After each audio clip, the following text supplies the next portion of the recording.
It happened in the winter of 1996. At that time, I was serving in law enforcement. To make it clear that what I am about to share is not nonsense, fiction, or hallucinations, I will say that I do not smoke, do not drink, and do not take any prohibited substances. I was in my right mind and fully conscious. During my lunch break at work, I habitually took a stack of newspapers from the records department to read something interesting. Opening one of the issues at random, my attention was immediately drawn to a small article. It caught my eye so suddenly, as if someone wanted me to read those very lines. The article stated that, according to legend, dark forces would hold a gathering that night.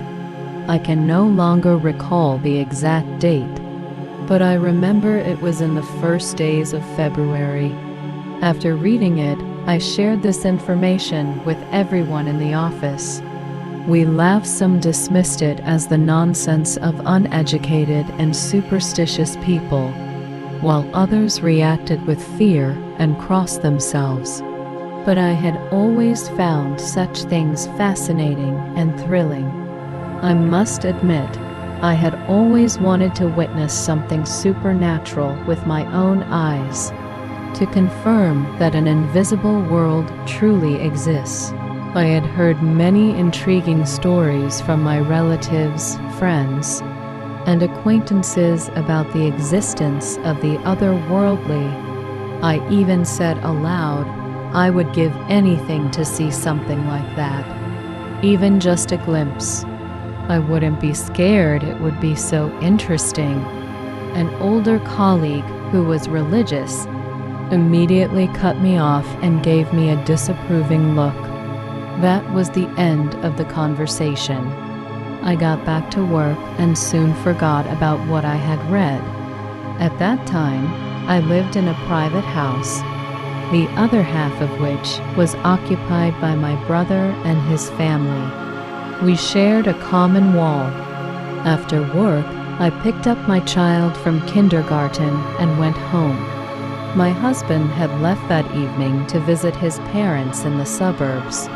I was going to spend the night alone with my child, but that didn't worry me at all.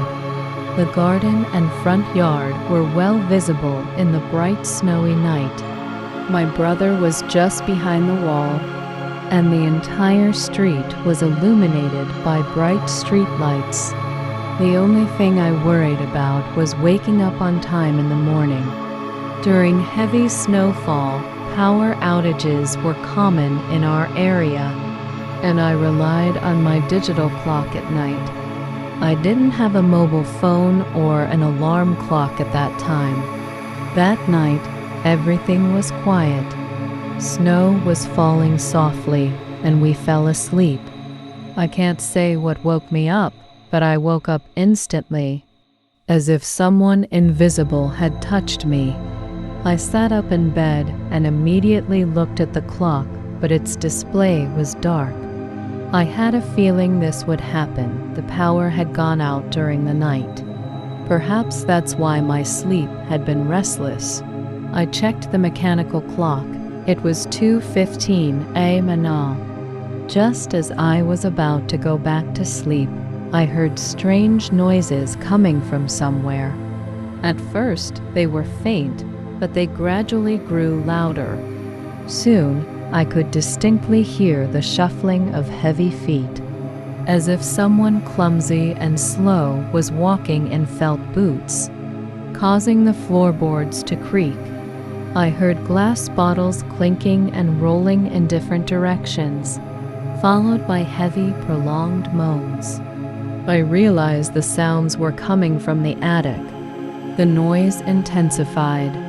I heard loud hoofbeats, something resembling laughter or something else entirely, chairs being moved. It felt as if someone was dragging bricks across plywood sheets. There was a commotion and an unharmonious blend of sounds almost like animals or people moaning. Then came the pounding of hooves, growing so loud that I thought it sounded like a stampede of bison. If I had been alone and later tried to recall the event, I might have doubted myself had it really happened. But my young son also woke up from the noise and asked, "Mom, what is that? Who's making all that noise?" I calmed him down, telling him that our neighbors were celebrating something. I covered his ear with a blanket and he eventually fell back asleep. But I couldn't sleep at all and lay awake until the first rooster's crow. We lived in Zubchananovka, and just like in old fairy tales and mystical stories, all the noises under the roof suddenly stopped. Was I scared? Strangely, no. I felt that these entities, whatever they were, would not harm me. When I arrived at work, I smiled as I told my colleagues about the strange event.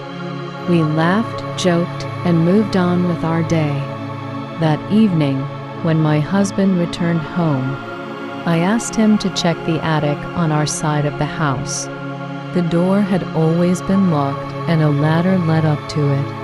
I asked him if there were plywood sheets, bottles, or any furniture, anything that could have made those noises or moved around.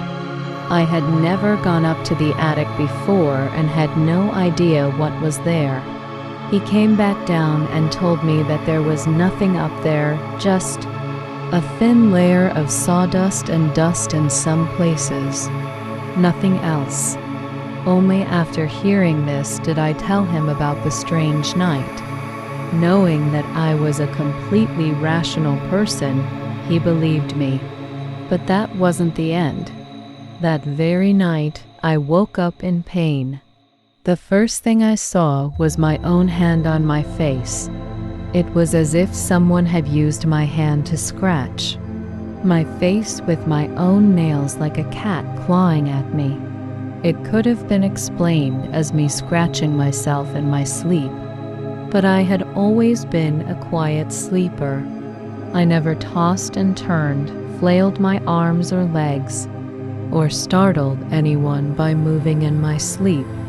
When I arrived at work the next day, I covered the fresh scratches with makeup as best as I could. My boss, upon seeing me, cautiously asked if everything was okay at home, probably suspecting a domestic incident. My face looked unusual.